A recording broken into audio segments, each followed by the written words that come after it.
अगला क्वेश्चन आपसे पूछा गया है, when an iron nail is a placed in A blue copper sulphate solution the colour of the solution turn green, this is an example of. मतलब copper sulphate के नीले विलयन में लोहे की कील डालने पर विलयन का रंग हरा हो जाता है। यह उदाहरण किसका है? संयोजन अभिक्रिया, combination reaction, displacement reaction, decomposition reaction, अपघटन अभिक्रिया, या फिर यहाँ पे कोई भी रिएक्शन नहीं हो रही है।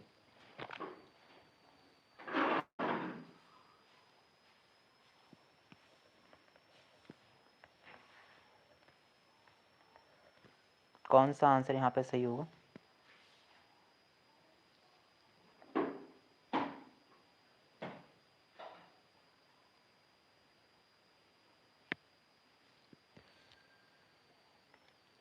देखो यहाँ पे क्या बोला गया कि हमारे पास में क्या होता है, एक सॉल्यूशन होता है कॉपर सल्फेट।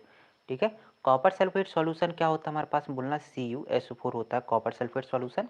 और इसका जो कलर होता है वो कैसा होता है हमारे पास में, ब्लू होता है। ठीक है, कलर कैसा होता है इसका, बोलना इसका कलर होता है।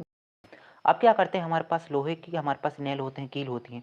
अगर हम इसके सॉल्यूशन में डालते हैं जिसका Fe से हम इसका सिंबल होता है, तो क्या होता है, जो Fe होता है ये क्या होता है, से हाई रिएक्टिव होता है। ठीक है, तो हाई रिएक्टिव होने की वजह से क्या है, जो Fe है ना वो डिस्प्लेस कर देता है किसको, कॉपर को।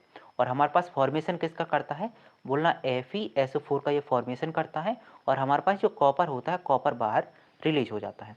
जो FeSO4 होता है ना, इसका कलर होता है हमारे पास में ग्रीन। कैसा होता है हमारे पास में, ग्रीन होता है। अब चूंकि यहाँ पे क्या हो रहा है, आयरन जो है ज़्यादा रिएक्टिव था और कॉपर को इसने क्या किया, डिस्प्लेस किया है, तो इस रिएक्शन का नाम होता है डिस्प्लेसमेंट रिएक्शन, विस्थापन अभिक्रिया। ठीक है, तो सही आंसर क्या हो जाएगा इसका, बी वाला बिल्कुल होगा। ठीक है, अब बात करते हैं हम कॉम्बिनेशन रिएक्शन क्या होती है। कभी आपसे अगर पूछे कॉम्बिनेशन रिएक्शन का एग्जांपल बताइए, तो याद रखना कॉम्बिनेशन रिएक्शन का मतलब होता है हमारे पास दो एलिमेंट है या फिर तीन एलिमेंट है या फिर चार एलिमेंट है।